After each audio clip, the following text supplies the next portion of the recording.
let's talk about swords.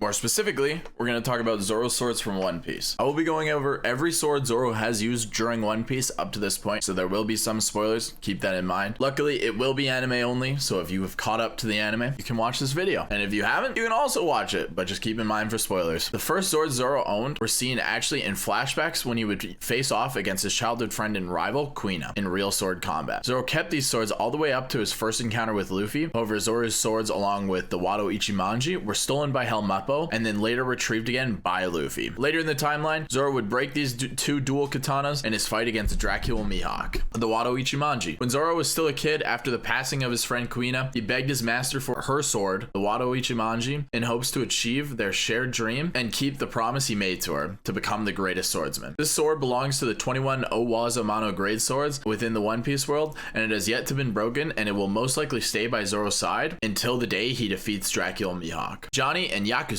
sword. During the fight at Arlong Park, Zoro only had one sword due to the fact that the two that he broke from Mihawk still weren't replaced. So he borrowed his friend's swords to use his 3-sword style to defeat Kacha. He later returned these swords, and we haven't seen them since. The Sandai Kitetsu. Once arriving at Loguetown, Zoro was in need of 2 more swords to replace the ones he lost, and after wandering into a swordsman shop, he catches the presence of the sword, the Sandai Kitetsu. However, the shopkeeper warns him that the sword has been cursed, to which Zoro puts his luck up against the curse, tossing the blade while holding his arm out to the side to see if the curse was stronger than his luck. After the blade safely lands in the ground, he took it as one of his blades. The sword belongs to the Wazomono grade class and was proven hard to manage at first, but Zoro now has it under his control. The Yabashiri. Impressed with Zoro's skills, the shopkeeper ran to the back and took out Zoro's second sword that he would take from Loguetown, the Yabashiri. Belonging to the Rio Wazomono grade, it is the grade above the Sandai Kitetsu. This was a very powerful blade in the One Piece world, but it is not among the finest. This sword was lost, sadly, during the Buster Call in Enies Lobby after Zoro ran into Shu, a captain of the Navy with the Sabai Sabai no meme, also known as the Rust fruit. Zoro paid tribute to this sword, laying it to rest in Thriller Bark. Shusui. During the Thriller Bark arc, Zoro encounters famous samurai Ryuma, wielder of the Shusui, one of the 21 Owazamano grade swords, and also one of the strongest blades in One Piece. The corpse of Ryuma, also with the blade Shusui, were stolen by Mordia from Wano in order to strengthen his army. During this encounter, Zoro impresses Ryuma's corpse,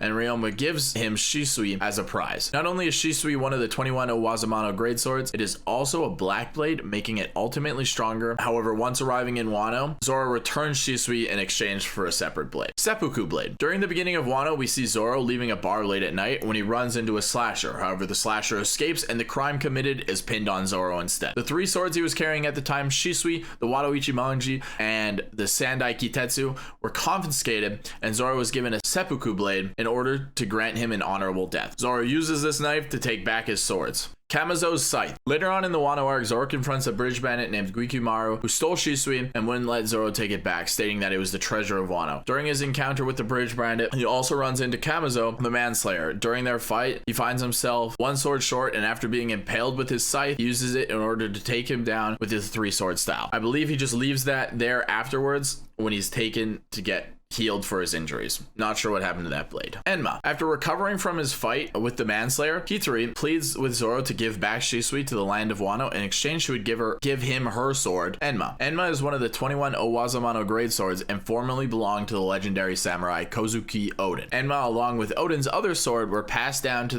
his children after his passing. Enma is considered a blade that only certain people can wield, as it will suck out all the user's haki. However, Zoro has been training to master his blade. At the moment, this is every blade Zoro has used in One Piece, and the nice thing about the 3 blades he has now is that none of them are black blades, meaning he could turn all of his current swords into black blades and make them just as strong, potentially even stronger than Shusui was. But yeah, that's all his swords. Hope you enjoyed. Have a great day, guys. Peace.